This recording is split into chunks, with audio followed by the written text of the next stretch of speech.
Hello, the Pioneer viewers. We continue to bring you the latest developments in the shadow of war.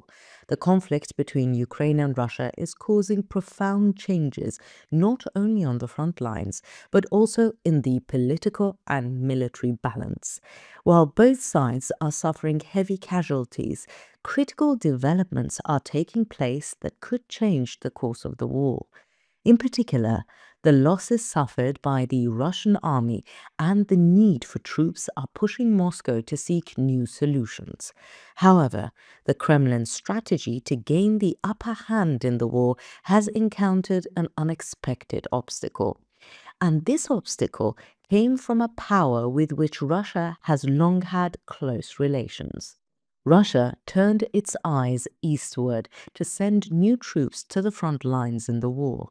Military planners aimed to create new sources of troops to compensate for losses at the front. However, realities on the ground made this strategy difficult to implement. Not only volunteers and conscripts joined the army, but even the forces that were planned to be sent to fight unexpectedly began to avoid going to the fronts. This represents a serious break in Moscow's war plans. The Kremlin has tried different ways to overcome this problem, but each time it faces a new obstacle. So, why have these efforts to meet the Russian military's recruitment needs failed? Why are the military resources Moscow relies on refusing to go to war? Most importantly, how will this development affect the overall course of the war in Ukraine? In the coming minutes, we'll take a closer look at Russia's recruitment strategy, the obstacles it's facing, and the possible implications for the future of the war. As we analyze these interesting developments behind the scenes of the war, we'll also discuss what steps Russia might take in the coming period. So, let's shed light on all the aspects of this critical process together. Before we get to our report, though, a quick reminder. The Pioneer team is definitely real.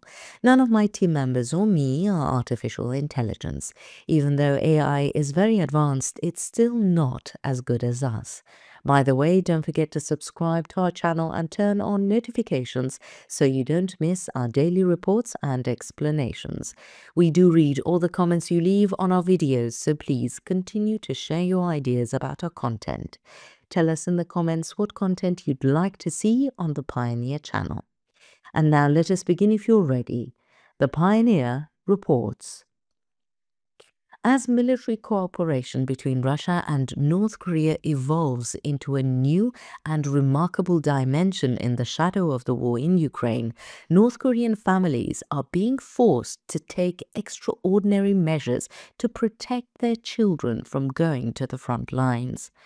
As recent reports indicate that Pyongyang is preparing to send thousands of North Korean soldiers to the front lines in Ukraine, families are resorting to various means to exempt young men from military service. In particular, it's reported that large bribes were paid to hospitals to issue fake tuberculosis reports, which cost up to 100 times the country's average salary. According to South Korean and US intelligence agencies, the Kim Jong-un regime has sent up to 12,000 military personnel to Russia. These troops are said to have been deployed in response to Ukraine's counterattacks, particularly in the Kursk region. However, neither Moscow nor Pyongyang have officially acknowledged that North Korean troops are directly involved on the battlefield. However, some North Korean soldiers captured on the front lines say that they were not given any information about what was going on before they went to the war zone and did not even know who they were fighting. Despite being on the brink of economic collapse due to global sanctions, North Korea has the fourth largest military in the world. According to official figures, With 1.3 million active military personnel and 7.6 million reserves, about 30% of its population is in the military system. Military service is compulsory for 10 years for men and 5 years for women. But the policy of sending troops to Russia has many North Korean families deeply worried. Families try all kinds of ways to protect their sons from going to the front. Forget medical reports, falsified work records, and even illegal smuggling across borders are among the most common. Last year, the cost of a fake tuberculosis report was around $100, while this year it has reportedly quadrupled. Considering that the average monthly salary of a civil servant in North Korea ranges between $1 and $3, these figures are obviously quite high. However, many people in the country are able to obtain such large sums because they rely on the black market rather than the official economy for their income. A North Korean woman in Pyongyang province who requested anonymity for security reasons, said, "If my son is drafted and sent to Russia, I may never see him again. Many parents have the same fear and are ready to do anything to prevent it." A North Korean soldier captured in the Ukrainian war zone said he was given no explanation and did not know what he was being sent to the front line for.